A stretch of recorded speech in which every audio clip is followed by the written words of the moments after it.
It's the Worldwide Sports Radio Network.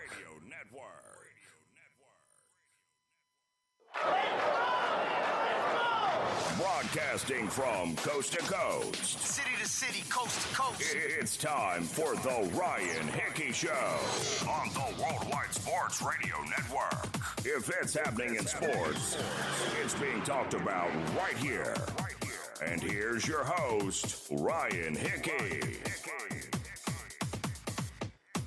Good Monday morning. Welcome into the Worldwide Sports Radio Network. As you just heard, it is the Ryan Hickey Show with you here for the next 2 hours until 11 a.m. Eastern. Hopefully making your Monday a little bit smoother, make the transition into the work week a little bit better. A lot of energy, a lot of excitement here. Very excited for the next 2 hours. A lot to get into from the sports world.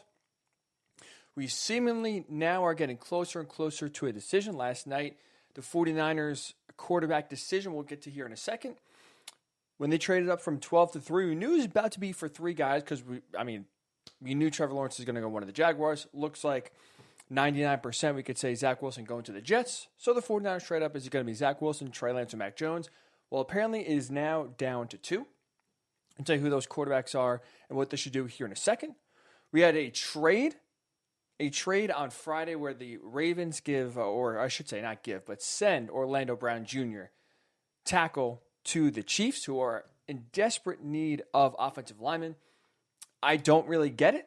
I don't know why, if you have a team that's down, that's kind of in flux, why you'd all of a sudden want to help them out if you're the Ravens. We'll get into that here in a second. A few quick hitters as well. We had a no-hitter that wasn't yesterday in Major League Baseball. Should it count? How about in the draft as well? I want to kind of hit on at least a few other draft points here before we get to Thursday's draft. Less than a week away, 4 days away from the draft. Could not come fast enough. But as you know, a lot of the discussion around the NFL draft has been dominant around the quarterbacks. Who should go where? How many quarterbacks are going to get drafted? Who is better than who? Ranking all this, and this. A lot of discussion. But what about running backs in the NFL?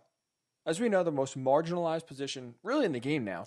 Should there be a running back going in the first round? There is one team too, because normally I am against running backs in the first round. I think at this point, the facts and the data and the numbers show doesn't make much sense. There is one team, though, I think really should take a running back in the first round. Makes total sense. I'll tell you who that is. And we do have some information coming. Matt Lombardo, very talented columnist, insider, NFL insider for FanSided.com, will join us at 10:20 Eastern. Not only get us ready for the draft and give us, a few underlying maybe storylines to watch out for, but also, again, we have some trades in the NFL, we have some decisions to make in the NFL. We will get also some NFL storylines covered with Matt at 10:20 Eastern, or an hour and 15 minutes from now. As a reminder, we're coming to you live, as we always are, from the Big Italy Pizzeria Studios. It's great pizza, hot heroes, and phenomenal dinners. Check out Big Italy Pizzeria in person in Medford, Joe's Pizzeria in Bayshore, classic New York pizza joint, that's right, also in Bayshore, or online at bigitalypizza.com. So like we just mentioned, some not breaking news, but we are starting to get closer and starting to get a sense of how the draft is going to lay out at the top. Like we said, it's a guarantee at this point. If Trevor Lawrence is not number one to the Jaguars, color me shocked, color everyone in the NFL shocked. It is all but a guaranteed deal. Hell, the Jaguars and Trevor Lawrence may have already signed a contract already at this point. That is how much, in stone we can say Trevor Lawrence to the Jaguars at number one is going to go on Thursday night. Number two, seemingly almost a guarantee, is Zach Wilson going to the Jets at number two. So now, really, the draft starts, if you will, at number three. Who are the 49ers going to take, right? If you remember, they traded up. They had the 12th pick. They traded up with the Dolphins in a big move to go from 12 to 3. And the discussion was, who are they going to take at number three? Three quarterbacks. They really, we had a discussion between Justin Fields, Mac Jones, Trey Lance. If you remember when the move was made, when the 49ers jumped from 12 to 3, the first name that kind of popped out and then became very popular was Mac Jones. Almost immediately after the trade went down, where the 49ers moved up to number 3, Mac Jones. He's the guy. Kyle Shanahan likes him. He wants him. Mac Jones is the guy that the 49ers are targeting.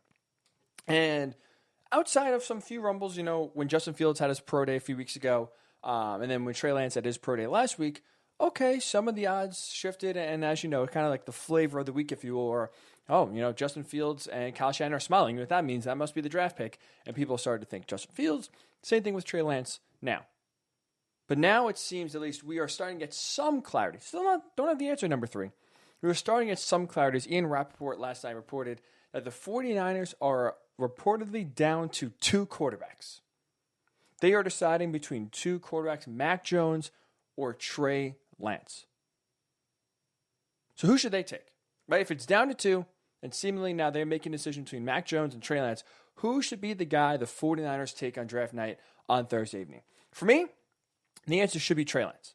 Now, I thought the answer should have been Justin Fields. I still think the answer should be Justin Fields. But Ian Rappaport is a very trustworthy reporter.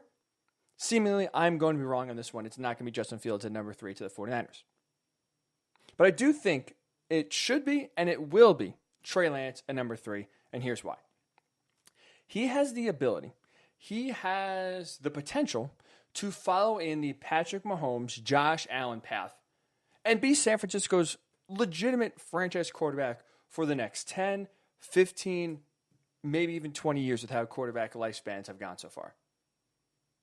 And before you jump down my throat, and even too, I will be honest, I make some eye roll sometimes when any comparison is made about Patrick Mahomes or to Josh Allen. I'll admit, I roll my eyes. But here's why, at least to me in my mind, I don't think this is a crazy comparison and why I do believe this could happen. Before we even get to just Trey Lance himself and what he does similar to Mahomes and Allen, let's look at, first of all, what the situation where Mahomes and Allen, why they both had success in Kansas City and Buffalo, respectively. Solid foundation, right? Patrick Mahomes wasn't a slam dunk when he was drafted in 2017. I, like many, had doubts that Josh Allen could even be a successful NFL quarterback, let alone be a successful NFL quarterback in Buffalo when he was taken the following year at number 7.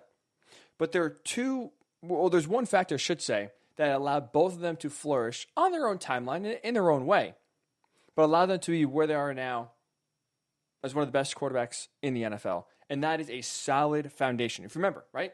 You had Alex Smith there in Kansas City when the Chiefs traded up. That was a playoff team the year before. They had Andy Reid as the head coach. You had Tyreek Hill. You had a solid offensive line. You had Travis Kelce. You had the pieces in place for a successful team to our young quarterback who was still raw in Patrick Mahomes. Great arm talent, as we just see. Great athleticism, great physical tools, but still raw. Texas Tech, still making some decisions. Playing in the Big 12, there was still that stereotype there of, the Big 12 puts up a lot of numbers, but they're hollow compared to the NFL. And Josh Allen coming out of Wyoming, very raw, similar to Trey Lance, where there's not a lot of film on him. He does a lot of things well. He'll flash, but also he will have some shades where you're like, what in the world is this guy doing? Very raw, had to develop. But Buffalo had Sean McDermott. Again, they were also a playoff team the year before Tyrod Taylor. They had a foundation and a culture in place that kind of allowed Josh Allen to settle in there. He wasn't putting the entire team on his back, and he grew and developed to where in 2020 we saw him really explode onto the scene, put all of those tools and all the skills he was working on and refining the first 2 years, and he put it all together in year number 3. And again, as we saw the Buffalo Bills go to the AFC title game. So solid foundations both in Kansas City and Buffalo allowed both of those guys that they drafted, projects in some sense, to flourish and thrive on their own timeline. When I look at what the 49ers at number 3 have, they have all of that same foundation, all of those pieces in place for Trey Lance to develop and follow in the same path as Mahomes and Allen. I mean, if you look at it and you read the draft scouting reports, Trey Lance commonly and most frequently is the guy of these 5 quarterbacks go in the first round. He is the one where scouts said the most, he needs a year to develop. He needs a year to sit and learn the offensive system, learn basically how to be an NFL quarterback. Because he's so raw, he only played really 1 year as a redshirt freshman in North Dakota State before playing in that one showcase game in 2020. But essentially, he's been a starter for 1 year at North Dakota State. He is a guy that is talented, but raw. He needs to sit for a year and learn. Well, guess what? If he goes to San Francisco number 3, I understand Jimmy G is on the trading block, and they want a first-round pick for him. I think I know and you know, not many teams, if any team, is going to give up a first-round pick for Jimmy Garoppolo, forget just skill-wise, because of his availability, or lack thereof. So the 49ers, most likely, I'll say 99% are not going to get a first-round pick back for Jimmy Garoppolo. So why not hold on to Jimmy G, have him, if you still believe in him, have him start the year, maybe even have him finish the year, similar to the way Alex Smith did in Kansas City, where they made the playoffs under Andy Reid, struggled, went out, but at least they gave, in Kansas City, at least Patrick Mahomes a year to learn under a consummate pro, understand the system, and be ready to go in year 2. You can do that with Trey Lance here in year 1. To where Jimmy G plays, he learns for a year, let's say, and next offseason they trade Jimmy G, cut him, do whatever you got to do. Now it's Trey Lance's team. Well, he walks into a team, or walks onto a team, I should say, as a starter in year number 2, with an elite offensive line, solid receivers to throw the ball to, arguably the best tight end in the NFL as a security blanket, and you have a tremendous, tremendous run game with obviously a very creative head coach in Kyle Shanahan that puts quarterbacks in positions to succeed. So to me, everything is there in place, similar to the way it was in Kansas City, similar to the way it was in Buffalo, where you took these projects, these quarterbacks with a lot of arm talent, with a lot of just athleticism and pure talent, but very rough around the edges, needs refinement, and you were able in Kansas City and Buffalo to do that. I think you can do the same thing in San Francisco with what you have, the infrastructure you have in place to develop a project. To me, that's one reason why I think it makes sense for the 49ers to draft Trey Lance at number 3. Number 2, when you look at the trade package that San Francisco gave up, I think it gives some hints here of what they're looking for. They gave up a lot to get their guy at number 3, right? To go from 12 to 3. They gave the Dolphins the number 12 pick. They also gave them 2 first-round picks after that in 2022 and 2023. And they also gave up a 3rd-round pick as well. They gave up a ton of draft capital. So when you're making that trade up, when you are basically mortgaging your future to go all in and you believe you can get a guy at number 3 for all that, you are trying to draft a guy that transcends the NFL. That forget that could just be there for 10, 15 years. You believe you can get a guy at number 3 that will make the get into the upper echelon of NFL quarterback play. Not just be a top 12, top 10 kind of guy. This could be a top 3, top 5 quarterback in the NFL year in and year out. And when you look at at least early on those reports of Mac Jones, it makes sense in one sense because Mac Jones, really outside of Trevor Lawrence, is the most ready NFL quarterback now. Any scouting report you read, it raves about Mac Jones' decision-making, his footwork, his timing, his smarts in the pocket. He is the most pro-ready quarterback outside of Trevor Lawrence in this quarterback draft. So it makes sense that, hey, if the 49ers get him at number 3, he's a guy who can step in day 1 and be the starter in San Francisco. He can come in there and try to win right now. And look, I like the roster the 49ers have. I truly think this is a Super Bowl caliber team with the way the team is assembled right now. They were hurt a ton last year, but they've returned a lot of the players from 2 years ago that helped them make the Super Bowl. A lot of their key players on offense and defense are still very young and kind of coming to their prime. So I really like the way the 49ers are situated. I think truly if they draft Mac Jones, they could make a run to the Super Bowl or at least be in contention. But with that said, you are making this move from 12 to 3. You are drafting a quarterback not only for 2021, not only for 2022, but you're drafting a quarterback at this point, and you're making this move to have a quarterback in 2025, in 2030, where he can be your guy going forward. There's no doubt about the position for the next 10 to 15 years. Here is what I have my doubts about with Mac Jones. Can he still be the guy? Can he still be a Russell Wilson type quarterback or an Aaron Rodgers type quarterback if he doesn't have the elite pieces around him? For me, personally, when I look at Mac Jones, when I watch his tape, when I watch Alabama this year, I think, not that he's a bad quarterback, I think he's a product of the talent around him. When you have an elite offensive line like Alabama did, when you have elite receivers, an elite running game, an elite defense, when everything around you is the best it could possibly be on the college level, you're going to be a pretty damn good quarterback. But I don't know what Mac Jones is like when he doesn't have the best receiver in the game, when he doesn't have the best coaches in the game, when he doesn't have the best offensive line in the game, or doesn't have the best running back in the game. I don't know what he is. So as you give up draft capital, and guys, as we know, good teams, if they have players up for free agency, you can't keep everybody. If the team, let's say, takes a hit in 2 or 3 years, where you lose 1 or 2 key pieces, can Mac Jones be the guy that can elevate the team around him and make lesser players better just by his play? I don't think so. I truly don't think so. So when I look at Trey Lance and his potential that he has, you hear from almost in unison from scouts alike, every scouting report you read, this guy has the most potential of anyone in the draft. He has the highest upside of any quarterback in the draft. The key is patience, development. As we know, plenty of projects get taken, a ton bust, and remember the guys like Josh Allen and Patrick Mahomes were thinking, oh, it'll work out. Not everyone can turn out to be like Patrick Mahomes and Josh Allen. But I truly do believe the 49ers have the infrastructure in place, they have the system and the solid foundation in place to where they can take a raw talent like Trey Lance at number 3, go all in on a guy who is a project, but have enough confidence that this team is so good. Kyle Shanahan is such a good coach that even if he sits for a year and comes in 2022, he will be ready to go to elevate this team to a level Jimmy G has been able to lift this team to a level Matt Ryan, when Kyle Shanahan was with the Falcons, wasn't able to lift the team to. Even when he was in Washington, to a level Kirk Cousins couldn't lead the team to. To me, Trey Lance would be the first quarterback that could truly take over a Kyle Shanahan system and not have just a quarterback be successful because of the Shanahan system, but take it to the next level. Be elite of the elite to where even Trey Lance can make the Shanahan system look good. So for me, now you hear reports, it's down to 2, Mac Jones, Trey Lance. I am taking Trey Lance if I'm the 49ers. I think they should take Trey Lance. I think they will take Trey Lance. He can reach that upper echelon, that top 5, that top 3 level of quarterback play in the NFL in 3, 4, 5 years from now. I truly do think he can. The 49ers have all the pieces in place to where you get a developmental quarterback, even if he has to sit for a year, even if they keep Jimmy G. I think the blueprint is there, and I truly do think that this is a guy that can come in and have a lot of success in San Francisco. So I'll tell you your thoughts. It is down to 2 now, Mac Jones or Trey Lance. Who should the 49ers, in your mind, take at number 3? I'd love to hear your thoughts. Plenty of ways to get involved in the show. Facebook, Worldwide Sports Radio Network. Twitter, you can tweet us at WWSRN_radio or at Ryan Hickey Show.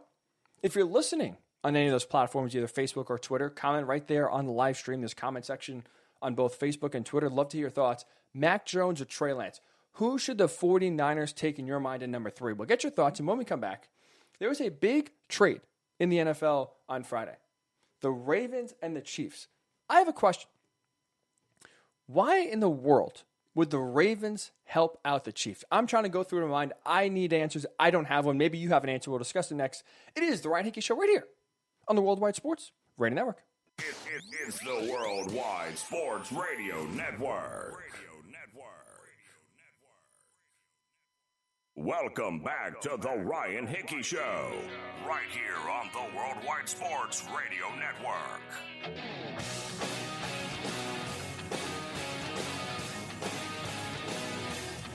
And welcome back into the Ryan Hickey Show with you right here on the Worldwide Sports Radio Network, going until 11 a.m. Eastern.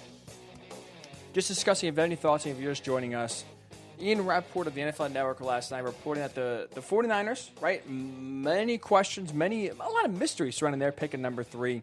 Who will they take? Mac Jones, Justin Fields, Trey Lance. Ian Rappaport is reporting that is now down to 2. Trey Lance or Mac Jones? So in your mind, who do you think the 49ers should take at number 3? For me, the answer is Trey Lance. I think the upside is there. I think they have the foundation and the infrastructure in place to replicate what Kansas City did with Patrick Mahomes, to replicate what Buffalo did with Josh Allen, where you take a rough prospect, rough around the edges, a lot of natural talent, ton of athleticism, and you mold him into a quarterback that can use all of his talents for good. Some bad qualities about Trey Lance. I think the 49ers are a team that could really take Trey Lance and put him into the upper echelon of a top 5, top 3 quarterback in the NFL in a few years. To me, that's why you go for the upside. You make a big, bold trade like they did going from 12 to 3. You go for the upside. To me, that's Trey Lance. I'd love to hear your thoughts. Facebook, you can comment on Worldwide Sports Radio Network. Twitter, WWSRN_radio, at Ryan Hickey Show on Twitter as well if you want to tweet us directly, or comment on the live stream that's also on Facebook and or Twitter. We're on YouTube as well, Worldwide Sports Radio Network. If you want to listen and comment on YouTube as well, we have a live stream going as well on that platform. So, we will circle back to some draft talk in an hour from now. Matt Lombardo, FanSided NFL Insider, columnist, will discuss who he has the 49ers taking, a few other moves as well. And we will get into a trade that went down on Friday. Now, I need your help, the audience. I need your help in really the worst way possible. When I saw this trade go down, in case you missed it, the Baltimore Ravens, they traded Orlando Brown Jr., a tackle on their team. They traded him to the Kansas City Chiefs. We'll get to the trade, specifics in a second here. But I need your help because I don't get this move at all. I don't get it from the Ravens' perspective. I don't see how that benefits Baltimore. I don't see the benefit of trading with your biggest competitor in the NFL, in the AFC, and how it benefits you. So I need your help. If you like this trade from Baltimore's perspective, if you understand it and you get it, please explain to me. Because honestly, I can't find a reasoning to justify this trade. But again, with this show, it's a lot of back and forth. I'd love to hear your feedback and your opinions. And hell, on half the topics, you guys are probably smarter than me anyway. So up to your thoughts. If you can rationalize, if you can justify why, if you're the Ravens, you would make a trade with the Chiefs, with your biggest competitor, and how it makes sense for you, please let me know. Facebook, Worldwide Sports Radio Network, Twitter, WWSRN_radio, at Ryan Hickey Show on Twitter as well. Tweet me your thoughts, right on the live stream on Facebook, right on the live stream on Facebook, on YouTube, right on the live stream on Twitter as well. Love to hear your thoughts. Because I don't get it. Right? Like, why would you help out your competitor if it means it's gonna hurt your team? Right? Like, growing up, if you had a big brother or a big sister, or I guess at this point, if you had a little brother or a little sister, like I did, I would never cater the rules. I would never try to help out, in my case, my younger sister, if we were playing sports, because we were very competitive growing up.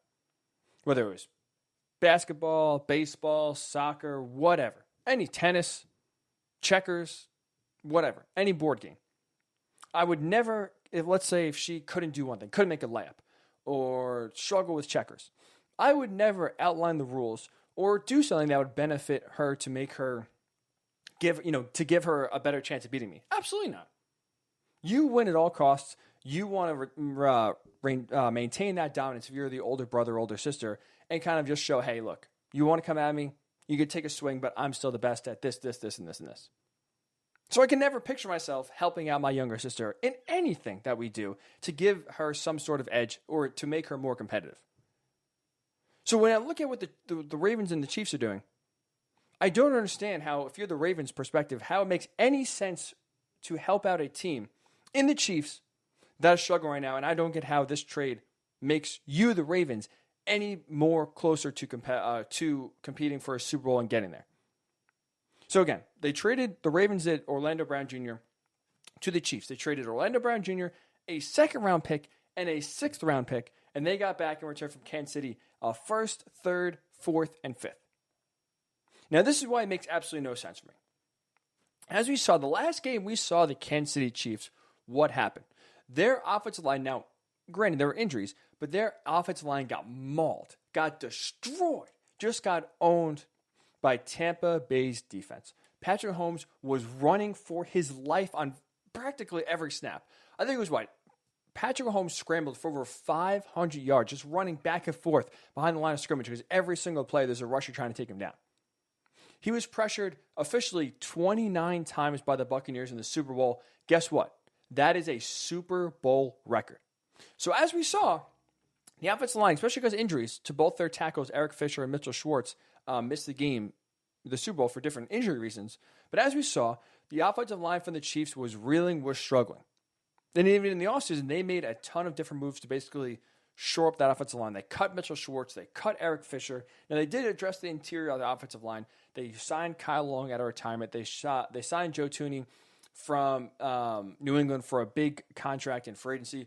So they were overhauling their offensive line. But as we saw, the kryptonite to the Chiefs was if you can get to Patrick Mahomes, basically walk in and get by all these turnstiles that were the Chiefs' offensive line, you have a legitimate chance to beat them. And if you're Baltimore, if you are Buffalo, if you are the Colts or the Browns, the blueprint was there. This offensive line is banged up. They are in flux right now. They are struggling to protect Patrick Mahomes, and they are struggling to find guys, whether in the draft or free agency or in a trade, to get guys to block for Patrick Mahomes. And now on Friday here, this trade go down. And this to me is Baltimore throwing a life raft to Kansas City.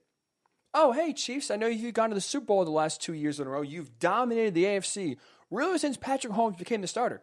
2018, 2019, 2020, the worst finish the Chiefs had was the AFC title game at home in overtime when the Patriots beat them to go to the Super Bowl. Since then, back-to-back Super Bowl appearances, they have dominated the AFC.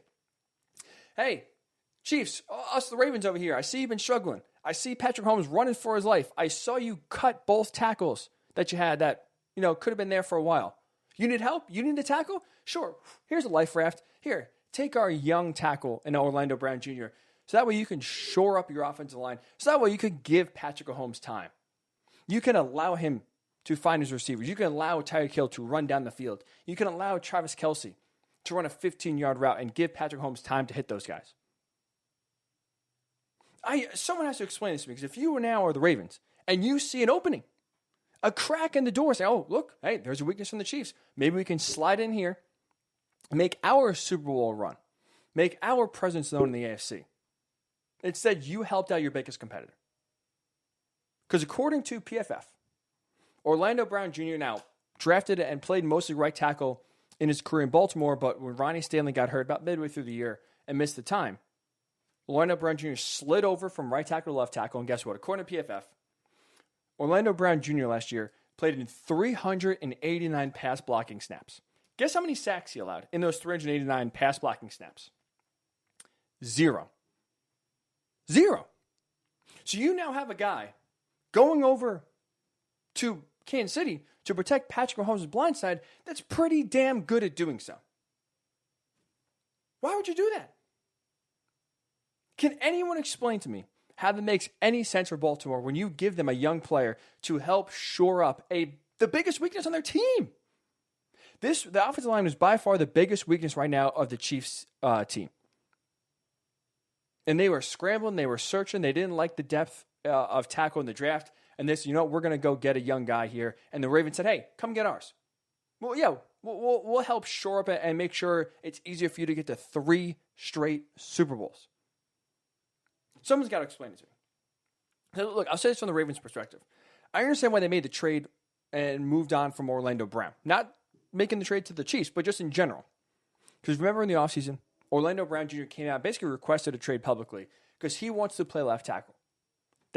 He's smart. He knows where the money is. Left tackles get paid a hell of a lot more than right tackles. And on the Ravens, at least, you had Ronnie Stanley there as a legitimate young left tackle. So that dream of Orlando Brown playing left tackle in the NFL was not going to happen on the Ravens. So fine, I see from Baltimore's perspective, you have a disgruntled right tackle. He wants to play left. You don't have room for him. You want to trade him and get something back. Fine. But here's what I don't understand. How you trade him to any team. Or, I'm sorry, here's what I don't understand. How you trade him to the Chiefs. You could have traded him to any of the other 30 teams in the NFL, and it would make sense.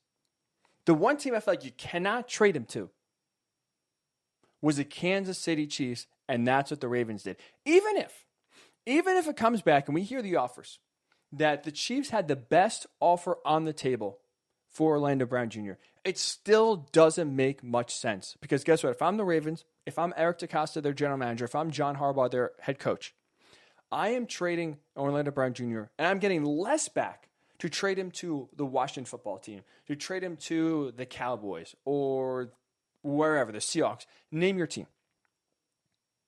I'd rather get less back, a second-round pick, a third-round pick, than get a first-round pick back from the Chiefs and give them Orlando Brown Jr., a solid tackle that if he plays well, even though he's in his last year of his deal, Chiefs will have no problem extending him and keep him there for the next decade. He's only 24 years old. He's not 35. He's not 33. He is 24. So if he plays well, the Chiefs will have absolutely no problem giving this guy a big contract and keeping him there as the anchor of that offensive line for the next decade. And even though you got a first-round pick back in return if you're Baltimore, you gave up a second in return. So really, how great is that value of a first-round pick? You gave up your second, you got the Chiefs first. In theory, you moved up 27 spots, if you want to look at it that way. That's all. You made a trade where you move up 27 spots and you give your biggest competitor a young offensive lineman that they desperately needed. I don't get how this makes any sense for the Ravens. I don't get how this makes them any better or gets them any closer to reaching a Super Bowl and taking down the Chiefs. You had an opening, you had an area to where you could exploit in a weak offensive line, and you threw him a life raft. Hey, Shark, it's me, the fish over here. I know you want to eat me. Your left tooth looks a little dull. I can really slip out of it. Come over here. Let me sharpen that up for you. Oh, your fin looks a little whack. Let me untangle that for you. Let me get you back on your feet here and feel 100%. What sense does it make to help out your biggest competitor and throw them a life raft? Give them a chance to get back on their feet and be at full strength as close as possible next year. Doesn't make any sense. So if you're the Chiefs, this is a home run hire for you. This is a home run trade for you. But if you're the Ravens, it makes zero sense. If you're the Bills, I'm pissed. If you're the Browns, I'm pissed. If you're the Colts, I'm pissed. If you're the Chargers, I am furious with the Ravens. Because you at least could hold your hat onto and have a glimmer of hope that, hey, offensive line of the Chiefs is in flux. They're bringing back a guard in Kyle Long that was in retirement. They signed Joe Thuney, which is nice, but right now their tackle, especially left tackle, is a question mark. They may not be able to address in the draft. They might have some issues. They might have some problems protecting Patrick Mahomes. This is our chance. This is our chance with the team we have right now to make a run for the Super Bowl, to kick down that little opening that the Chiefs gave us and make our move. If you're the Ravens, I think to me that they are right there in the conversation. And instead, you bail out your biggest competitor, your biggest roadblock to the Super Bowl. Doesn't make any sense to me. So if you could justify this, I'd love to hear why.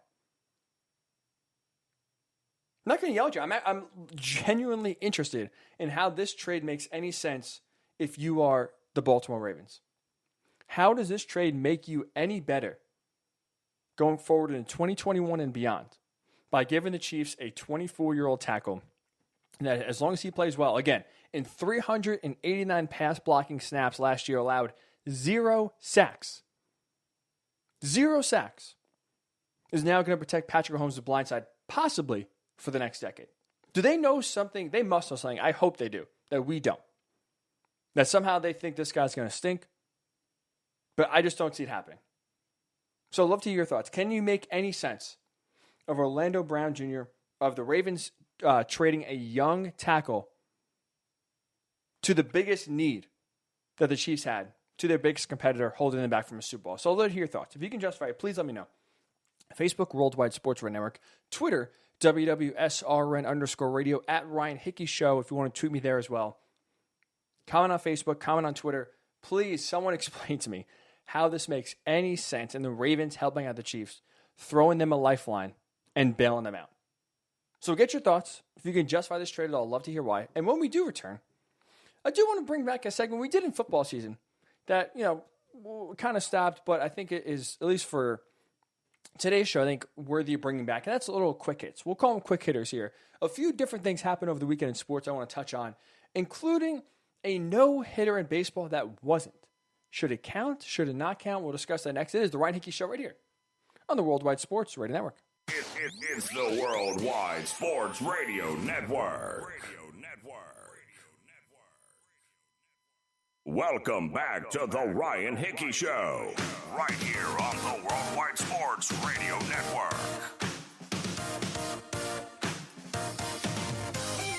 It is the Ryan Hickey Show with you right here on this gorgeous Monday morning, taking you till 11 a.m. Eastern. Matt Lombardo, FanSided NFL Insider columnist, joining us at 10:20 Eastern. How many, if any, running backs should be drafted in the first round? Do that in 15 minutes, top of the hour. We'll circle back to our conversation we had to start the show. Who should the 49ers take, Mac Jones or Trey Lance? And now there's another storyline that has developed since the news came out that the 49ers are down to 2. We'll tell you how that affects another team in the draft and maybe their potential move or not to make. But I do kind of want to quickly here touch on a few different topics that have gone on in the sports world here over the weekend. We'll bring a segment out of retirement. Usually we do quick hits, normally in football season, to get, kind of touch on maybe one or two storylines that, we're not going to spend 15 minutes on, but I'd also don't want to ignore as well, spend a few minutes on.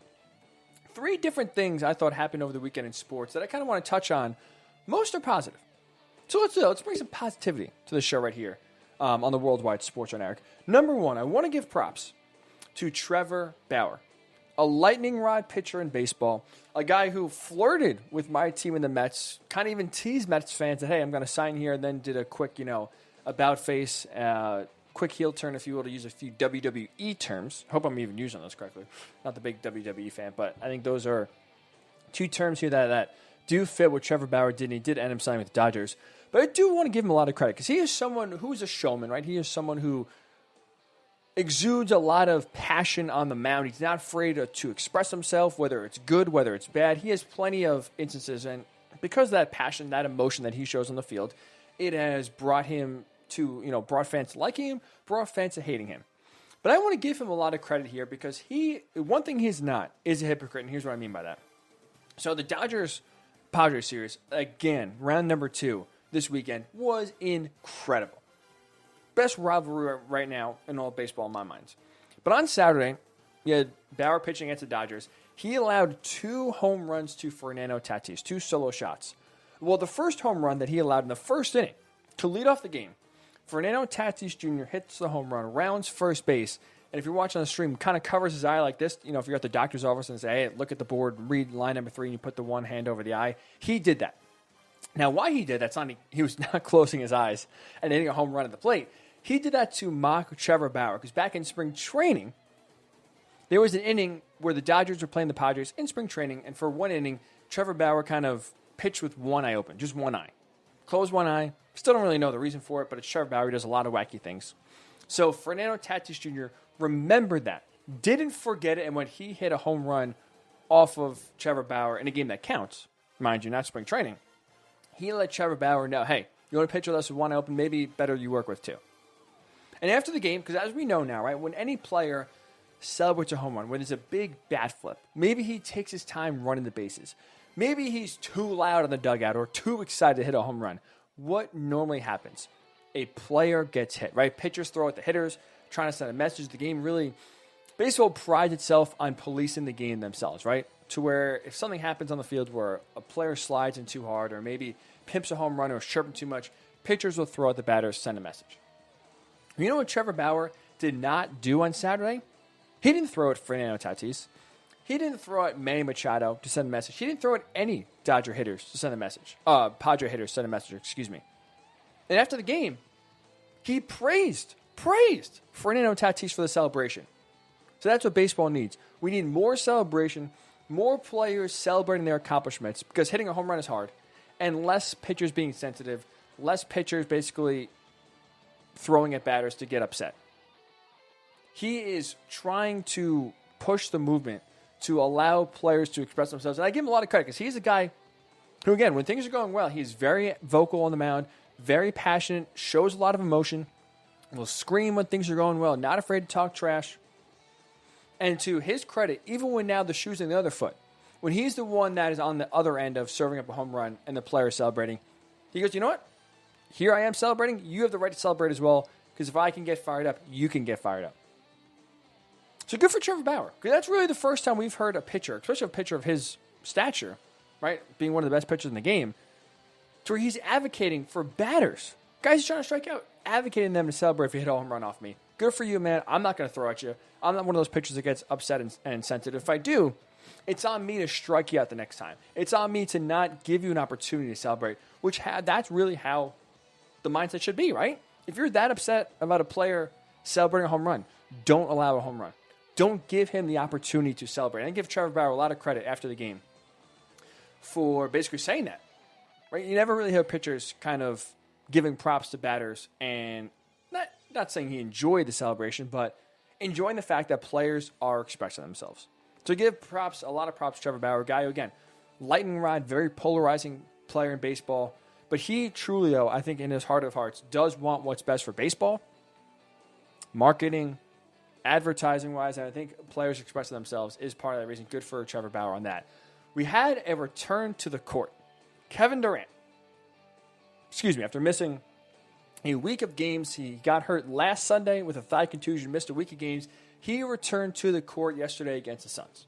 Now, I mean, in classic KD fashion, he returns and drops 33 points in 28 minutes. Comes off the bench in the second quarter, and then kind of basically shows you there's no rust there.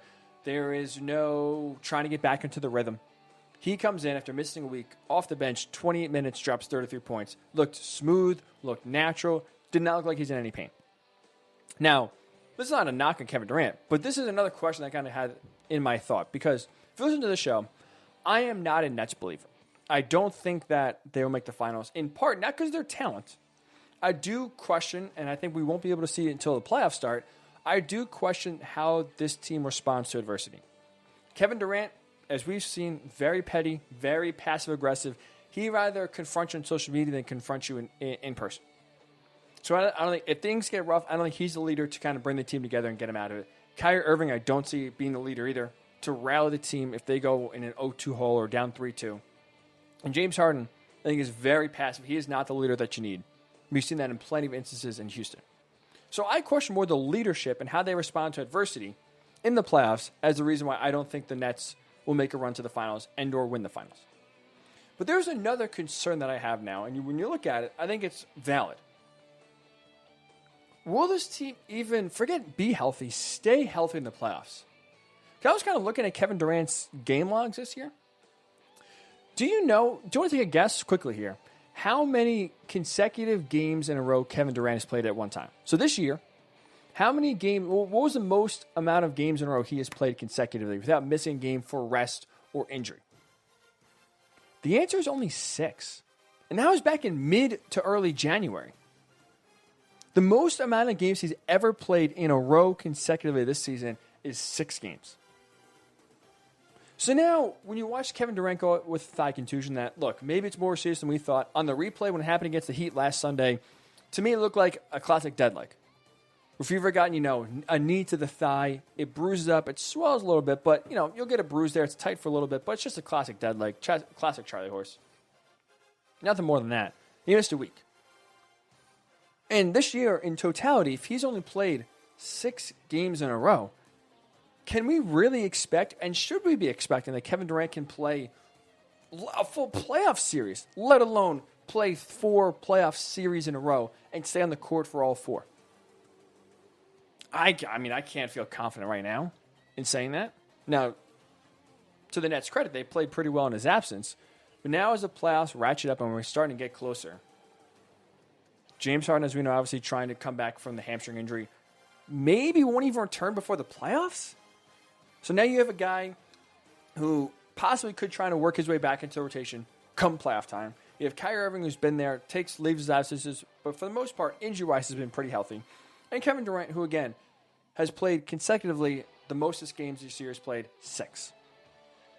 So there should be legitimate concern if Kevin Durant can even stay healthy to get to this playoff run. It's something that is very fascinating to see. Again, we won't know until the playoffs start, but something definitely I'm going to keep an eye on for sure. I think every fan should keep an eye on because that could be the thing holding the Nets back. And we'll see. And finally, we just praised baseball. We praised Trevor Bauer for his thoughts on allowing Tatis Jr. to celebrate a home run and encouraging that kind of behavior. Something I think is very good for the game of baseball. Of course, though, we can't go a week in baseball without talking about some sort of controversy that they bring on themselves. And that happened yesterday. So in case you missed it, the Diamondbacks and the Braves played a doubleheader yesterday. So why is that important? So if you remember going back from last year, Major League Baseball changed their rules for a doubleheader, where now if you have a doubleheader, the games are 7 innings each. Right? That was last year to kind of get the players out of the stadium as quickly as possible to prevent a COVID outbreak potentially. To where they thought, hey, the less are on the field, the less that the virus can get spread. So if someone unfortunately does test positive, we don't pick it up. It's 4 less innings in theory that they could be around each other to spread the virus. And they carried that rule over into 2021. And yesterday we had that 2 7-inning games between the Diamondbacks and the Braves. Well, why is that significant? Because guess what happened yesterday? Madison Bumgarner, pitcher for the Diamondbacks, throws a no-hitter. A complete game, 7-inning shutout where he does not allow a hit. Now, here's the issue. Officially, that won't count in the record books as a no-hitter. It's not. Major League Baseball won't recognize it as a no-hitter. Madison Bumgarner himself didn't even really celebrate like he threw a no-hitter. He kind of was like, I don't even know if this counts or not. And you go back to 1991, this is really where the rule comes in place. This is not last year, new rule change. This has been in place since 1991, where the MLB Stats Committee, they have a committee for stats, for stuff like this, ruled that a no-hitter has to be at least 9 innings long. So I guess if you have a no-hitter through 7 and there's a rain delay and the game gets rained out and called, you can't have a 7-inning no-hitter and have it be rain-shortened. But here's my thing. Because Major League Baseball actively changed the rules for the doubleheader to where the win counts, right? The Diamondbacks won both games. They got 2 wins in the books, whether they played 7 innings, whether they played 9 innings, whether they played 18 innings each game. The win counts the same for Arizona in the stats, in the record books. So why can't we count performances the same way? To me, that's a no-hitter. It should go in the books as a no-hitter. Madison Bumgarner, I don't care if it was 7 innings, officially threw a no-hitter in baseball. You got to update the rules. Because I understand when Major League Baseball, again, this is back in 1991, way before 7-inning doubleheaders were even a thought in anyone's mind. I understand why you don't want a game that's rain-shortened to 7 or 8 innings or even 5 innings and officially called. If you have a no-hitter, I understand why you don't want that in the record books, right? But now when you are Major League Baseball, when you actively change the rules for a doubleheader because you make them 7 innings by your choosing, the players agreed with it, the league agreed with it, all right, we're going to do 7-inning doubleheaders for 2021. Well, you got to make sure the stats reflect that. And if these games are official, whatever happens in those games is official. If someone hits 3 or 4 home runs in a game, is there an asterisk there because, 7-inning game, so we can't count it in the record books if you have someone, let's say, who hits 10 home runs in a game. So why are we all of a sudden not counting no-hitters? Everything else about that game is official, right? Players go 2 for 3, go 0 for 4. They don't get wiped out because it's only a 7-inning doubleheader. No, it goes in the record books. If you hit for the cycle, it goes in the record books as you hit a cycle. I understand pitching and hitting is different. But if everything else about the rules to where the game counts the same as a 7-inning doubleheader as it does a 9-inning game, records for pitching should count as well. They absolutely should count as well. So props to you, Madison Bumgarner. In your mind, you absolutely threw a no-hitter yesterday. Major League Baseball absolutely should recognize this as history. It's kind of ridiculous that they don't. Update the rules. Let's get with the times here. If you actively change the length of games, you should actively change the rules to allow if records are broken in that shortened game because of what you did. It wasn't Mother Nature shortening the game. It wasn't some force of God where, something bad happens and the game has to be stopped right there. This is you actively changing the rules. You got to update the rule book as well. To me, Madison Bumgarner threw a no-hitter yesterday, which would be the 3rd no-hitter thrown already in this short season. Really shows you how much further ahead the pitching is to the hitting. And if you look also at the Braves, talk about just quickly here, a brutal doubleheader. They got 1 hit in the entirety of the doubleheader. Freddie Freeman had a single in the 6th inning of the first game. That was it. Bumgarner pitched game 2. The Braves in 14 innings against the Diamondbacks registered 1 hit. Brutal. But congrats to you. In my mind, Madison Bumgarner made history. The MLB rulebooks should reflect so as well. Kind of ridiculous that they don't. But that's classic baseball, where even when things go right, there's always some sort of controversy there that brings us back to some dumb rules. So I'd love to hear your thoughts. Did Madison Bumgarner, in your mind, throw a no-hitter yesterday? 7 innings, officially a 7-inning game because it's a doubleheader. Couldn't go any further. Does he deserve to be recognized in the record books as throwing a no-hitter, or in your mind, does it have to be 9 innings? Does it have to be 9 innings or more to be a no-hitter? I'd love to hear your thoughts. Facebook, Worldwide Sports Radio Network. Twitter, WWSRN_radio, at Ryan Hickey Show as well.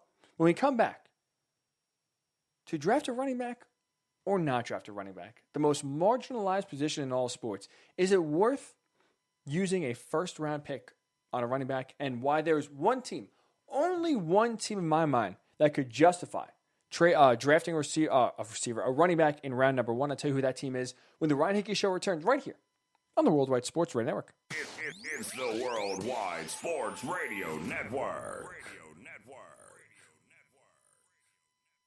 Welcome back to the Ryan Hickey Show, right here on the Worldwide Sports Radio Network.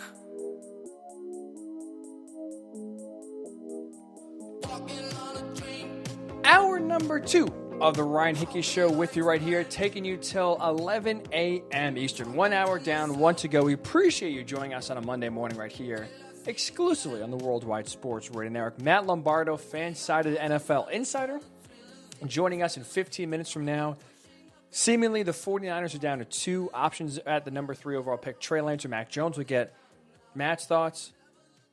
Is Kyle Pitts the surest thing in this draft? Could one team make a big move now that Justin Fields seemingly is out of the running for number 3? Could that really trigger a team trading up to make a big move for Fields? A lot going on here in the NFL as we are just 3 days away from the NFL draft. Very exciting stuff. Excited to have Matt on board. As a reminder, we're coming to you live, as we always are, from the Big Italy Pizzeria Studios. And it's great pizza, hot heroes, and phenomenal dinners. Check out Big Italy Pizzeria in person in Medford, Joe's Pizzeria in Bayshore, classic New York pizza joint in Bayshore, or online at BigItalyPizza.com. So before we get to Matt, I want to ask a classic draft question. Should any team in the NFL draft a running back in the first round? A seemingly dumb question, maybe even 5 years ago. But when you look at the position, running back has become the most marginalized position in the NFL. If you just talk plug and play, it is easier for a 6th round pick, for a 4th round pick, for an undrafted player to come in, get signed, and play running back and have success than arguably any other position in the sport. I mean, look at just last year. James Robinson for the Jaguars, undrafted running back, starts week 1, 5th leading rusher in the NFL. He ran for 1,070 yards. When you dive, or I should say take a step back even further, let's look at the top 5 running backs in terms of yards gained last year in 2020. Derrick Henry led the way, 2nd round pick. Dalvin Cook, number 2, 2nd round pick. Jonathan Taylor, 3rd in the NFL as a rookie in rushing yards. With the Colts, he was also a 2nd round pick. Aaron Jones, 5th rounder. And finally, the 5th leading rusher in the NFL, David Montgomery, a 3rd round draft pick. 3 2nd round picks, a 5th round pick, and a 3rd round pick were the top 5 leading rushers in the NFL last year. And you want to look, the first round pick in the NFL last year, or I should say, the highest a 1st round pick was in terms of rushing was Josh Jacobs at 8th. When you look at the last 10 years of the NFL, who was the leading rusher in each of the last 10 years? Only 4 times has a 1st round pick that's been a running back led the NFL in rushing. It's only 2 guys. Ezekiel Elliott did it twice. Adrian Peterson did it twice. No other 1st round running back the last 10 years has led the NFL in rushing. So the more stats I throw out there, the more it shows that, honestly, there is no real reason to draft a running back in the 1st round. You can easily have success with a guy in the 2nd round, 3rd round, 5th round, undrafted. Because these guys are so easy to find. It's such a plug-and-play position that it really doesn't make sense to use a 1st round pick on a running back because you can get the same or equal production from a guy taken in much later rounds. So when we throw that out there, it is very hard, in my mind, to convince a team to draft a running back in the 1st round. To me, there is very specific qualifications that a team needs to have in order to kind of justify drafting a running back in the 1st round. Have to be, in my mind, a championship team. And they have to basically have everything else shored up to where, you know what? Maybe you take the best player available.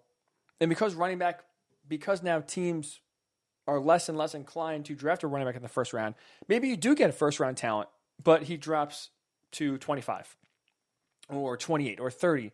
To where if it was 5 years ago, he would go in the top 5. So to me, if you're a team that has most of your bases covered, to where you are a championship team and you want that extra weapon for your quarterback, I think it makes all the sense in the world. For example, last year, I loved the Chiefs with the last pick in the 1st round, drafting Clyde Edwards-Helaire. To me, that made a ton of sense. I loved the move when it was made. Didn't pan out maybe the way Chiefs fans were hoping in year number 1, but there's still plenty of time for that resurgence to come out. I think he has all the skill sets that perfectly fit the Chiefs offense. So he could be a super weapon come year 2, come year 3. So when I look at the NFL draft in 2021, that's going to go down in 4 days, or 3 days now, I should say, excuse me. There is only one team in my mind that kind of fits these qualifications of being a championship team, having most of their areas of need plugged up for the most part, that really could use a running back, I think, to kind of open up the offense more and maybe have it be the missing piece to a championship run. The only team in my mind that fits those qualifications that it would make sense for them to draft a running back in round one, the Buffalo Bills. Because they desperately need a game breaker in that area. Right? If you look at last year, with all the success that Josh Allen had, that the Bills offense had, their running game wasn't a large part of that success. They were 20th in the NFL in rushing yards per game. They didn't have, between Devin Singletary and Zach Moss, really the two running backs that they used the most, they didn't have a 100-yard rusher last year. And to be honest, when you hear the names Devin Singletary or Zach Moss, are they really giving defenses nightmares? When you are game planning for the Bills, you're looking at Josh Allen, you're looking at Stephon Diggs, now you look at Emmanuel Sanders, Cole Beasley. I don't even know if you're looking at guys who to take away the top 5 players on the Bills offense, I don't think Devin Singletary even cracks that list of the top 5. I think teams openly enjoy the fact if the Bills run the ball and try to run it off because it's just not that good. They don't bring much dynamic play to the offense, either in the running game or the pass game. Because even though Devin Singletary was a smaller running back, who in theory should flourish in the pass game, he wasn't really a big threat in the pass game. Didn't really do much to help Josh Allen out to where you dump it off underneath and he's turning a 5-yard pass into a 30-yard play. So if I'm the Bills, sure, maybe you could use an extra pass rusher or two, get after the quarterback. But other than that, if I look at really kind of what sells down the NFL, with offenses being obviously the number one key to success, when you look at who you're going against, when you have that high-powered offense in Kansas City, when you look at the Ravens, who did take a little bit of a step back in 2020, we'll see if they can turn it back around in 2021, but do have the MVP from 2 years ago in Lamar Jackson.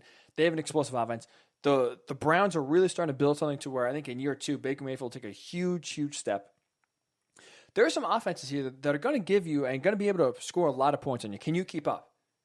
And for me, the Bills, if you draft Travis Etienne, the running back from Clemson, or if you draft Najee Harris from Alabama, I think either one of those guys can really kind of help put your offense, take it to the next level, the next gear, and really help Josh Allen's game in 2021 and beyond, and really help make this Bills offense even more dynamic, even more scary than it was in 2020. We saw how much success they had in 2020. Because both of these guys, Etienne and Harris, are your prototypical 2021 NFL running backs. Right? They are strong. They are fast ball carriers. You have Etienne as a track star. That guy has tree trunks for legs. And good luck trying to tackle him. If he's in the open field, good luck trying to catch him.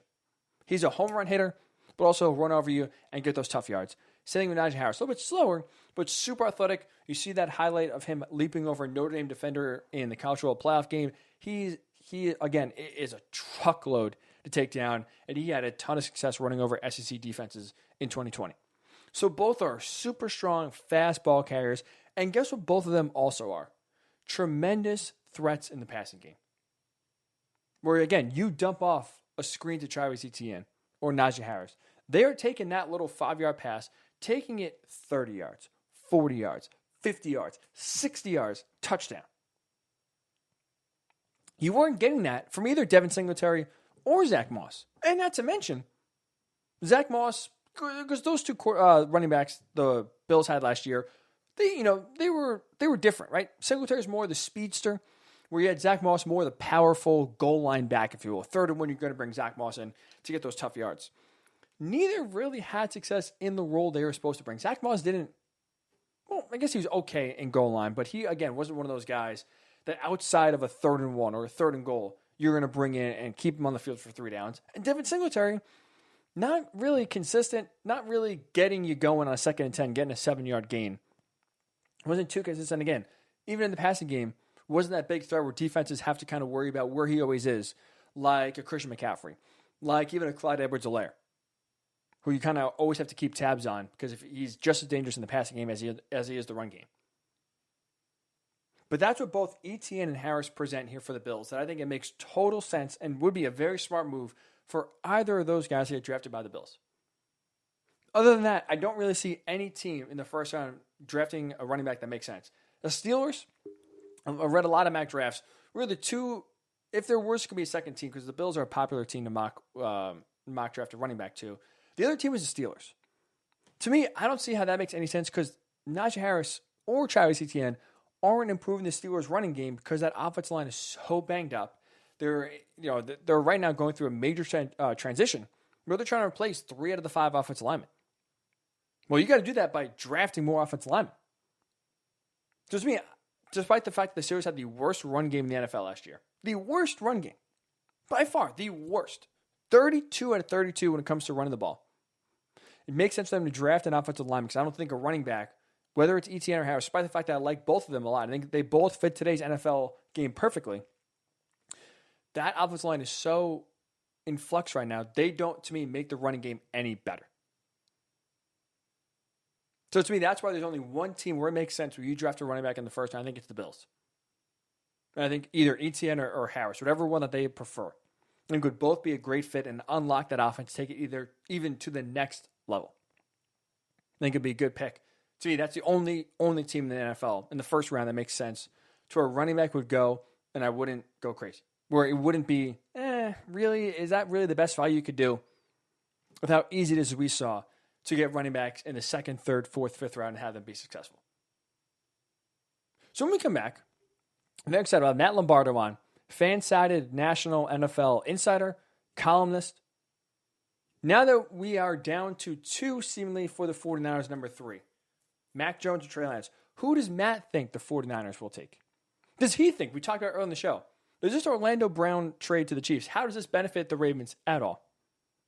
And is Kyle Pitts, as we get closer and closer to the draft, is he the surest thing out of any position for all prospects heading to the draft? We'll get Matt's thoughts on that and more. Next, it is the Ryan Hickey Show right here on the Worldwide Sports Radio Network. It's the Worldwide Sports Radio Network.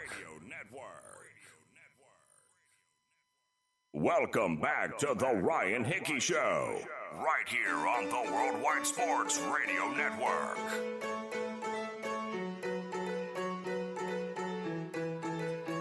And welcome back into the Ryan Hickey Show with you right here on the Worldwide Sports Radio Network, going until 11 a.m. Eastern. 3 days before the NFL draft, and boy, the NFL has turned into a 365-day-a-year sport, and more headlines continue to crawl in as we get closer and closer to the draft. 49ers seemingly now are zeroing in on a quarterback. That could trigger some other moves, some other teams trading up, a lot of draft prospects to talk about. We have so much to get into here to now in 3 days from the draft, so no better person to bring out right now than FanSided National NFL Insider, also their columnist as well, hosts the Matt Lombardo Show podcast. It is the man we just named, Matt Lombardo. Matt, thanks for giving us a few minutes this morning. How are you? I'm great, Ryan. Thanks for having me on. Well, appreciate having you coming on. Like I said, it's a very busy time. We got a lot of trades going on, a lot of draft to get into. So before we kind of circle back in and talk about some draft prospects and some things going on there, I do want to go back to Friday. We had a big trade between the Ravens and the Chiefs. The Ravens sent Orlando Brown Jr. to the Chiefs to get back a first-round pick as well. I'm kind of curious, Matt, because you look at the Chiefs, right? Back-to-back Super Bowls, appearances from the AFC. They are the biggest roadblock in the way of the Ravens making the Super Bowl. How does this trade, how does sending a 24-year-old tackle to a team that desperately needs a tackle in the Chiefs, how does that benefit the Ravens in your mind?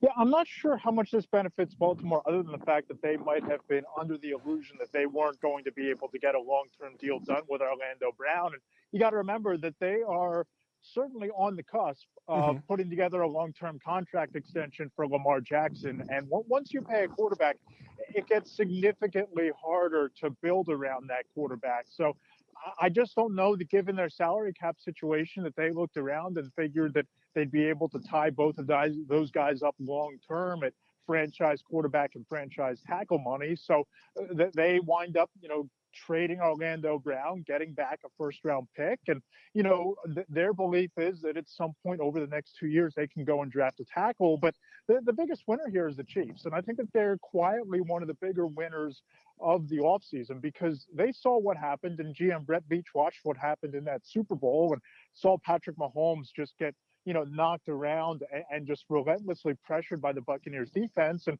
they went out and they traded for Orlando Brown, a franchise tackle. They brought in Joe Thuney, an all-pro offensive guard. They're getting back Duvernay this offseason. So, their offensive line is going to be significantly improved. And I think that they just propped their Super Bowl window even wider in Kansas City with that trade.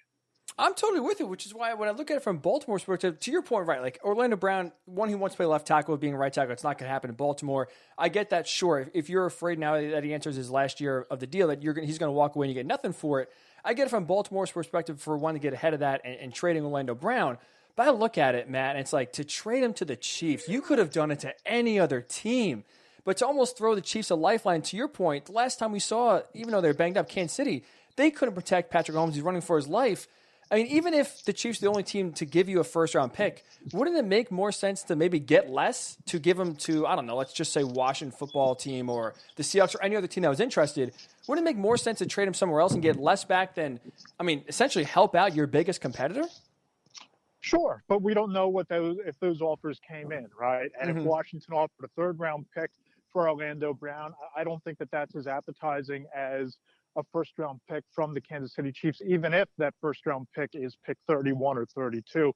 So I think that, you look at what they're doing in Baltimore, I think they were trying to maximize value. And again, if you're not going to be able to sign him long-term, getting something of value, and particularly a first-round pick, is the way to go. You can look at this another way. It's not like they traded him to the Cincinnati Bengals. It's not like they traded him to the Pittsburgh Steelers, one of their division rivals. And yes, they might run into them in the postseason, but it's not like the Kansas City Chiefs are going to be a roadblock to them getting to the postseason. So perhaps that organization believes that, they might be a roadblock to the Super Bowl, but they'll take their chances, beating Orlando Brown in a playoff situation rather than having to face them twice a year. Talking to Matt Lombardo, you can find his work at Matt Lombardo NFL on Twitter. So, Matt, you just mentioned before, on top of the Ravens, right? They're trying to work and get a contract extension with Lamar Jackson. You have two other quarterbacks in that draft as well, kind of in that timeline where we've seen quarterbacks heading to year 4 get contract extensions. Lamar Jackson, we just mentioned Lamar Jackson, Baker Mayfield now, and Josh Allen in that boat as well. Any of those three guys going to get an extension, you think, before week 1 of 2021? Or you think it was smart for these teams to wait one more year and then give out this big term money? Yeah, I think that we saw the Cleveland Browns this weekend pick up Baker Mayfield's 5th-year option, and I think that's smart because it gives you that one more year to truly evaluate him. But, you look around the league, and I think that the team that's the biggest threat to the Kansas City Chiefs right now in the AFC is the Buffalo Bills, and a lot of the reason is because of what we've seen Josh Allen develop into, and he's steadily improved every season. And yes, the arm strength is something that we all knew about, but he became more accurate in this postseason, and they went out, they've got Stephon Diggs, they went out, they have, Cole Beasley in place, they bolstered their tight end position. And I think that if any of these guys are going to get a contract before the season begins, I think it's going to be Josh Allen, because I think he might be the best of that group of 3. And I think that he's most important to the team that is closest to knocking off the Kansas City Chiefs.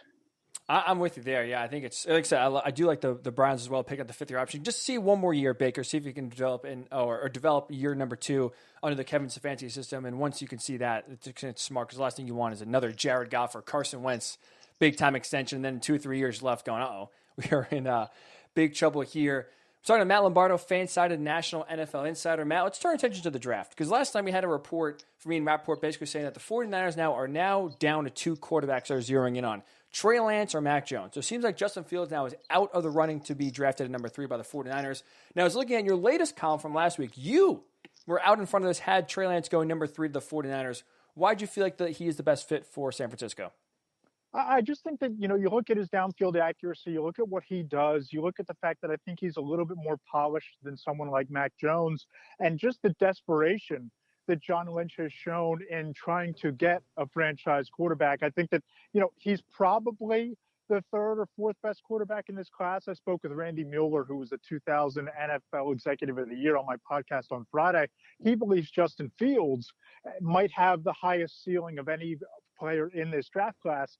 But you look at Trey Lance, you look at what he was able to do at North Dakota State, and I know he only played 1 game this year, but what he did at his pro day, I think, turned a lot of heads, and I think that he's an ideal fit for Kyle Shanahan's offense because of his quick reads, his accuracy, and the fact that he can make every throw on the route tree.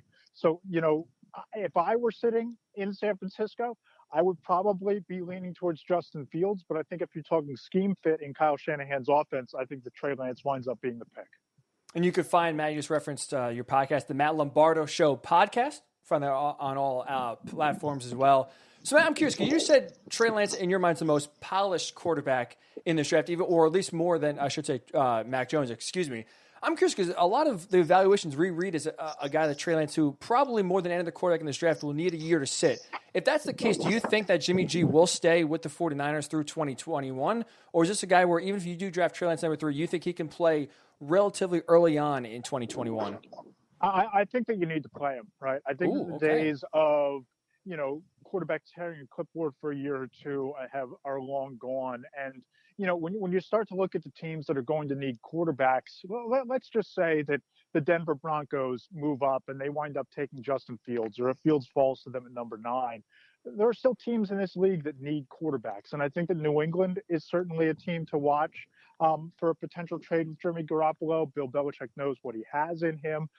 You just look around. Quarterback play is so scarce in this league that if the 49ers can get a second-round pick or a first-round pick for Jimmy Garoppolo, I think he'll wind up getting moved. And I just don't understand why you would trade 4 picks to go up, including 2 first-rounders, to go up to number 3 and take a quarterback, but then not deal Jimmy Garoppolo to recoup some of those assets. So I would be pretty shocked if Jimmy Garoppolo is still a 49er come Friday evening and even by Thursday afternoon. That is fascinating. I like that, Matt, because like you said, everything you read, it's mostly, this guy needs to sit and you need to sit. Here you are saying, let's get this guy, let's see what he can do, make some moves here. So I'm curious if that's the case, right? If you were correct, Trey Lance goes number 3 to the 49ers. How far in your mind can Mac Jones fall? Because to your point, you hear now, especially you see reports, the Patriots now, if Justin Fields doesn't go number 3, that could be a team to watch a trade up for. You hear, interest of Justin Fields. I feel like outside of the 49ers, you don't hear many teams interested in Mac Jones. Could this be a precipitous fall in your mind if he doesn't go number 3? Yes. Because I think that when you talk to people around the league, I think that he's one of these guys that he needs a clean pocket to operate from. He's not a guy that can make all the throws on the run. And you just look at the offense that he had the benefit of playing in with Najee Harris in the backfield, Devonta Smith, Jalen Waddle, 2 of the, better field stretchers, not only in this class, but maybe in the last couple of drafts, and a clean pocket every down. You're not going to be in any situation like that in the NFL. And I think that when you look at Mac Jones, there's been a lot of talk of him moving up boards, and certainly he's been in the conversation for the number 3 pick. But a couple of personnel people who I really trust, they tell me that they have a 3rd-round grade on Mac Jones, that he probably shouldn't be a top 5, a top 10 pick, and maybe not even a first-round choice. So I just think that the jury is very much still out on Mac Jones as a quarterback. And if you're taking him in the top 5 or top 10, you better have a pretty complete offense around him if you're going to help him reach his ceiling, because the feeling inside the league is that the moment Mac Jones walks in the building, that's as good as he's ever going to be. That's fascinating. We're talking to Matt Lombardo, a FanSided National NFL Insider, and columnist. Follow Matt on Twitter at Matt Lombardo NFL. Because I agree. I feel like that's my biggest, concern, or not even concern, just question about this whole draft process is, to your point, when you look at Mac Jones, I think he does have physical limitations, where I think that limits his upside to where guys like Justin Fields and Trey Lance have way higher ceilings. But it's as soon as the 49ers made that move up to number 3, all you heard is Mac Jones, Mac Jones, Mac Jones, Mac Jones, Mac Jones. And it's you question, does it really make sense for them to make trade up all this assets to move up to get a guy that, maybe is a little bit better than Jimmy G, but basically presents the same skill set that you normally would have of Jimmy G? Why is it in your mind? Because to your point, scattering reports you read, even now insiders say, he's my 3rd, 4th, 5th quarterback, Mac Jones on the board. Why is there all this, movement or discussion that Mac Jones rose as high as number 3 and he is the 49ers guy? What led to this all of a sudden Mac Jones, the 49ers movement that really started as soon as the 49ers made that move up? I think it was the performance in the Senior Bowl. I think that going to the Senior Bowl and kind of standing out there and what he did at Alabama, and of course there's this, hero worship of Nick Saban and Nick Saban quarterbacks. I think that really generated a lot of the buzz. But once you got to the pro days and once you saw what Justin Fields was able to do, once you saw, how effortless Trey Lance made some of those throws look during his pro day workout, that's where I think those 2 guys kind of separated to where they should have been on quarterback boards inside the league, and evaluators and analysts might have jumped the gun a bit on Mac Jones without getting a fuller and complete picture of what those other quarterbacks have the chance to be. Listen, it makes sense. It makes sense finally starting now getting at least as we get closer, maybe now more common sense is starting to push through. I'm curious because now we look at non-quarterbacks here, right? And you had a great article, including about Kyle Pitts. Is this guy Kyle Pitts? Is he in your mind, including quarterbacks, including Trey Lance, Zach Wilson, Trevor Lawrence? Is he the closest thing to a sure thing in this draft? Yes, because you talk to general managers, you talk to executives, you talk to evaluators inside the league, Ryan, and they look at Kyle Pitts and they think that he can do it all. He's a guy that you can line up outside, you can put him in the slot. He's obviously a dominant inline tight end. And I had an AFC personnel executive tell me that you can make an argument watching Kyle Pitts that he plays his position better than Trevor Lawrence plays his. And he has the potential to go on and be a Hall of Famer. And, I referenced Randy Mueller in my conversation on the podcast that I really enjoyed. He told me that what's going to separate Kyle Pitts is he's such a mismatch maker and a matchup nightmare that even if you're able to cover him, he's not a guy that you can easily break up passes that are intended for him. He has elite ball skills. He has tremendously strong hands that he's going to come down with most of the passes that are thrown his way. And that's going to really separate him. So, between the physical skill set, between him being a matchup nightmare for opposing defenses and his versatility to line him up all over the field, you can make a strong case that Kyle Pitts might be the most dominant player in this class. And just, breaking down his tape, I've made the case all along that he's the most dominant and complete tight end to ever enter the NFL draft. So whether it's the Atlanta Falcons, whether it's the Cincinnati Bengals, somebody is getting an elite tight end and a dominant pass catcher with their first-round pick. Would you be shocked at this point if he doesn't go to the Falcons at number 4?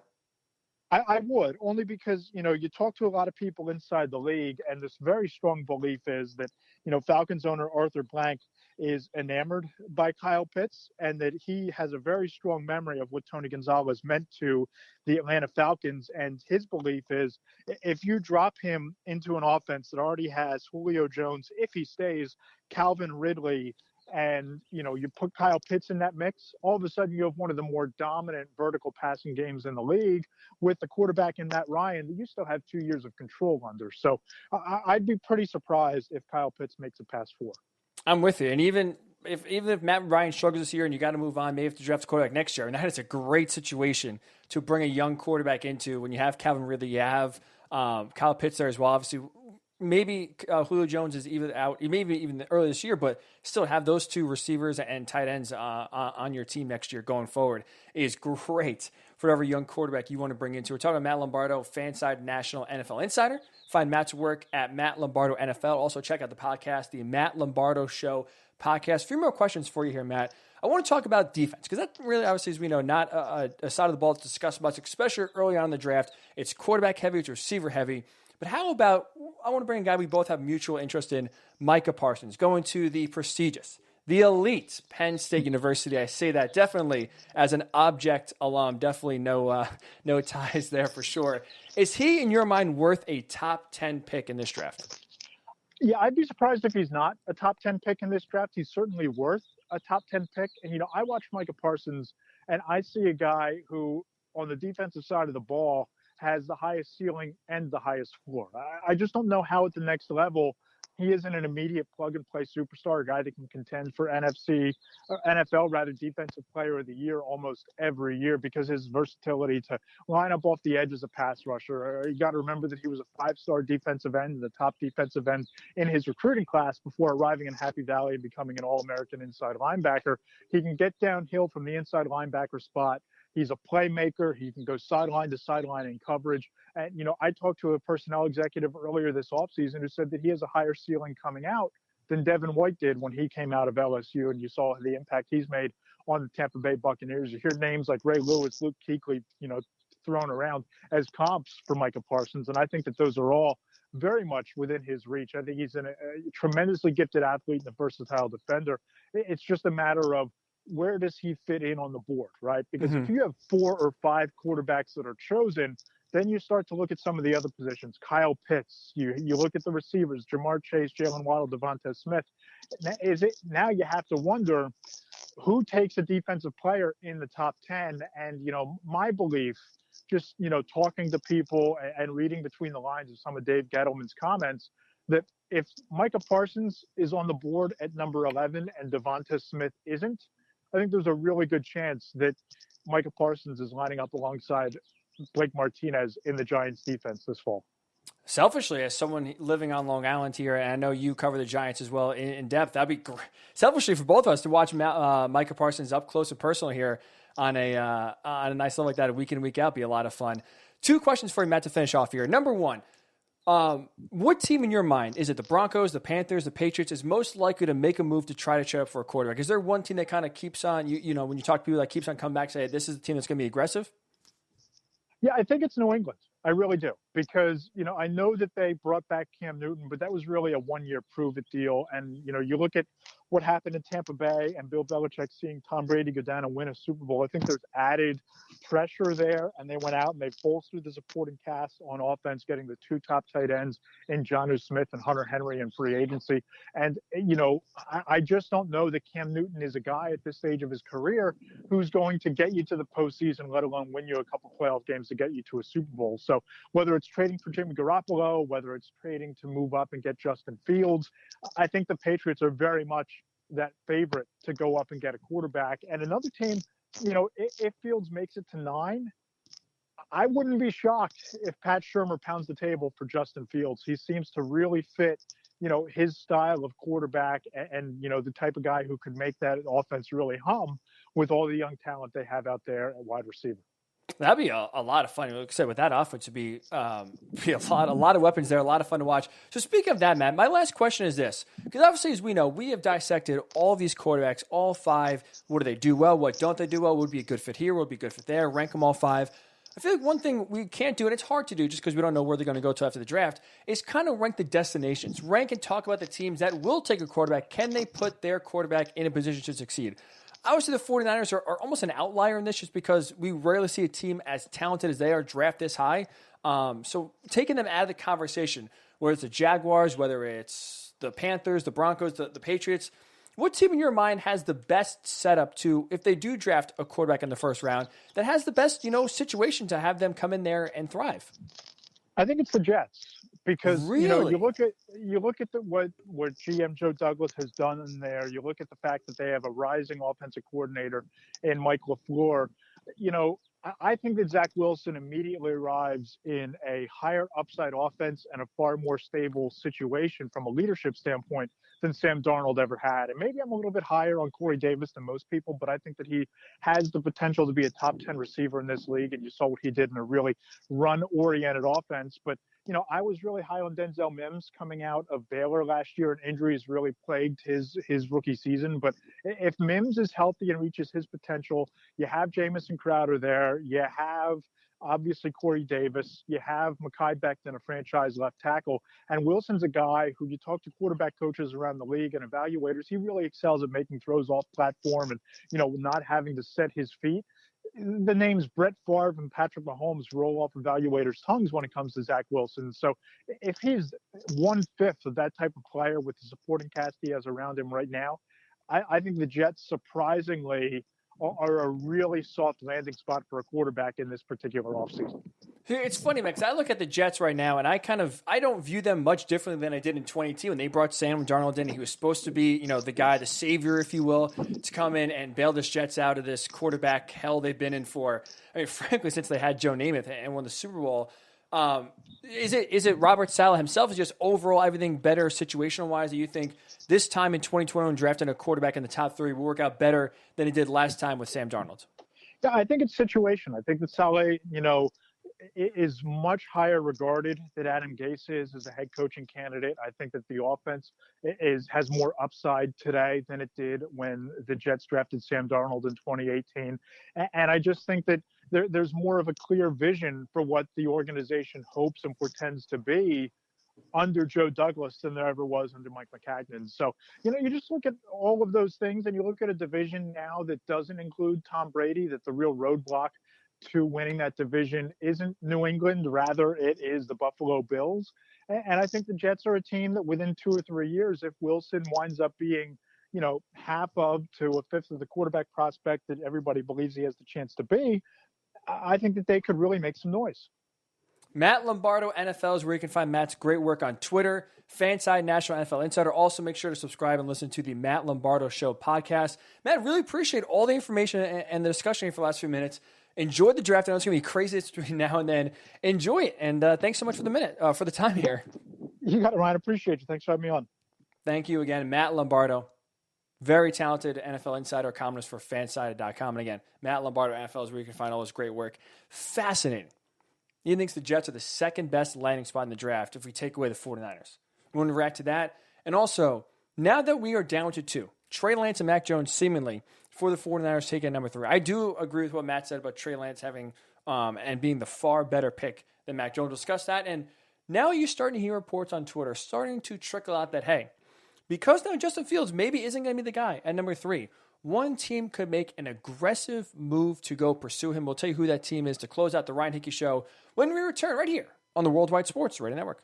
It's the Worldwide Sports Radio Network. Welcome back to the Ryan Hickey Show, right here on the Worldwide Sports Radio Network.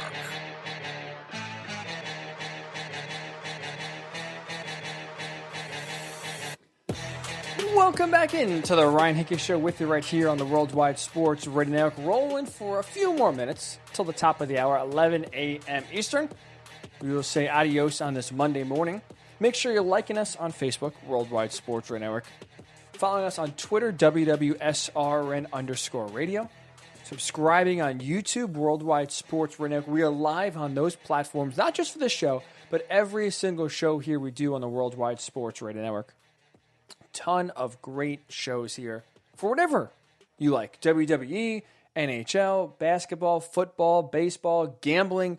We have it all covered. So make sure, again, like us on Facebook, follow us on Twitter, subscribe on YouTube, and download the app WWSRN. If you have an iPhone, Worldwide Sports Radio Network. If you have an Android, nice and easy, everything. Articles, shows, clips from the shows, all at the touch of a button right there in the app. WWSRN.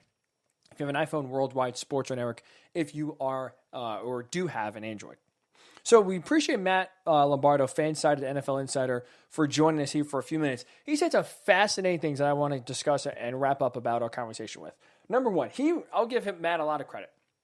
His column, the most recent column he posted last week, he had Trey Lance, and he mocked Trey Lance going number 3 to the 49ers. He thinks not only does he have a way higher upside than Mac Jones, which I would agree with. The fascinating part to me was that he thinks Trey Lance could start day 1, right away. To me, I thought Trey Lance is a guy, and I still think he's a guy that if the 49ers do what Matt says and believes they will do in drafting Trey Lance number 3, I still think he needs to sit a year.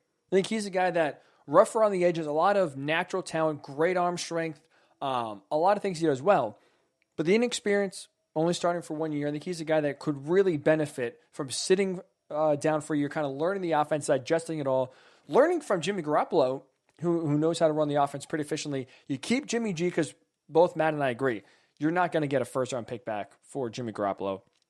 It's not going to happen. There's too much question marks when it comes to his health, and there's too many quarterbacks available to where teams can go in the draft and get someone instead of giving away a first-round pick for Jimmy Garoppolo. So if I'm Kyle Shanahan, I do draft Trey Lance at number 3, and I do keep Jimmy Garoppolo on the team. I think, to me, despite Matt thinking that he can go and play right away, I think he's the guy. Maybe take it easy, pump the brakes a little bit, let him sit down for a year. I think it benefited Patrick Mahomes well. I think that you can follow that same blueprint for Trey Lance and see what you got. Have him kind of get his feet wet, if you will, and then throw him on the field because this team is very, very talented. Great running game, great offensive line, solid receivers throw the ball to. Everything to me is in place, similar to the way it was in Kansas City when they took Patrick Mahomes, similar to the way it was building towards in Buffalo when they took Josh Allen. Two different approaches, right? Buffalo played Josh Allen right away, up and down results. Year 3 is when he blossomed. Patrick Mahomes sat for a year behind Alex Smith, learned a lot, and then when he came in, he took the league by storm. So I do think sitting Trey Lance for a year would be the smart move, but I do think, and I agree with Matt here, we are both on Trey Lance going to the 49ers. Now that it is down to 2, apparently, according to Ian Rappaport, between Mac Jones and Trey Lance, I do think it would be the smart move more of a long-term move to draft Trey Lance to the 49ers because I do think Mac Jones is the guy, and Matt said as well, could come in and play day one, and Jimmy Garoppolo is going to be out the door.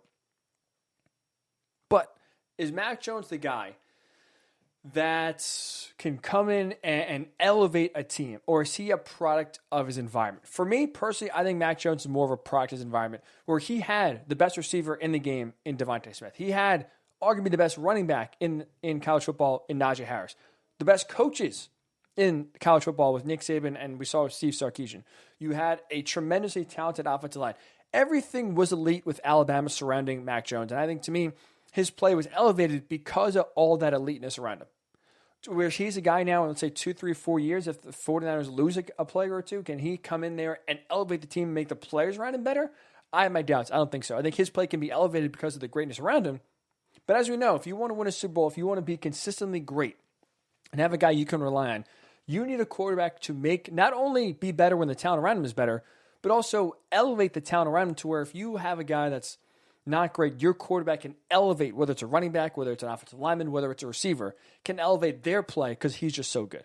I don't think Mac Jones is the guy to do so. I think, to me, Trey Lance, if you give him some time, he has the upside, to me, that can do that. So now that it's down to 2, looks like I'm going to be wrong about Justin Fields going to the 49ers. But if you're down to 2, to me, it's Trey Lance is the answer. Another fascinating thing Matt said, we talked about aggressiveness. Because now that, since the report's been out, right, that it's going to be either Mac Jones or Trey Lance, now you're starting to hear some residual reports that, hey, if now it's Justin Fields probably not going to go 3, does this open up some teams to where if they have Justin Fields on their board, maybe now that they almost certainly know he's not going to go to the 49ers, can they make a move to go get him? One of those teams you're hearing is the New England Patriots. Could trade up. We don't know where, but there's interest that the Patriots have or do like Justin Fields, that they can make a move to trade up to get their quarterback at 6, at 7, at 8, at 10. Who knows? And there's interest there. Apparently, the Bill Belichick would want to make a move to trade up. Now, Matt, you just heard him say he thinks, one of the most aggressive teams is going to be the Patriots. Not only to even draft a quarterback, maybe make a move for Jimmy Garoppolo. I think it makes sense for the Patriots if they were to be aggressive. If Justin Fields slips and he's their guy, I think it does make sense for New England to be aggressive to trade up. I'm with Matt, and you heard him say Cam Newton is not the answer. If you roll into 2020 with Cam Newton as your starter, oh boy. All of that work you did in free agency, to me, goes out the window. Now, I'm personally still skeptical that all those free agent moves will pan out and work the way the Patriots want. And to their credit, they realize, hey, we have trouble drafting. Well, screw that. We're just going to now just go crazy in free agency with all this money we have. We are going to address the team through bona fide veterans, at least that we know, can produce on the NFL level. We're going to get surer things, if you will, in free agency than you will in the draft.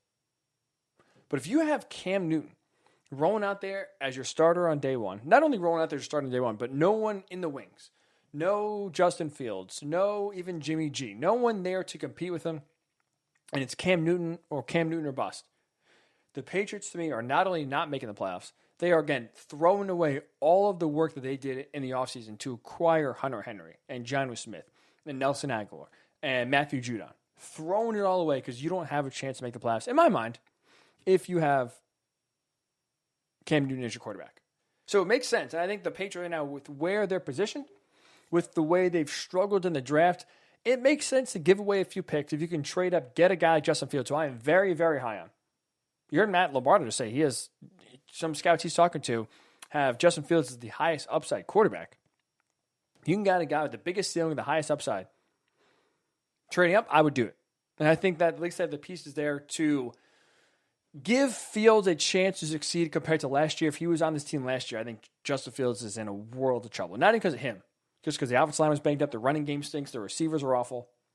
At least now you've upgraded that a little bit here in the short term to give yourself a chance to where if you do draft a young quarterback, you're essentially not throwing them to the wolves. So I think it makes sense, and the Patriots for sure should be the most aggressive team that is trying to get a quarterback. So it's fascinating to see what will happen from there. If what goes down, we do think goes down where Trey Lance or Mac Jones goes number 3, I think Patriots definitely a team to watch out for more than anyone else to trade up to go get Justin Fields. And the last thing I want to quickly comment here is what Matt said. It's also fascinating Because, and you heard my doubt and skepticism about Mac Jones and how he'll be on the NFL level.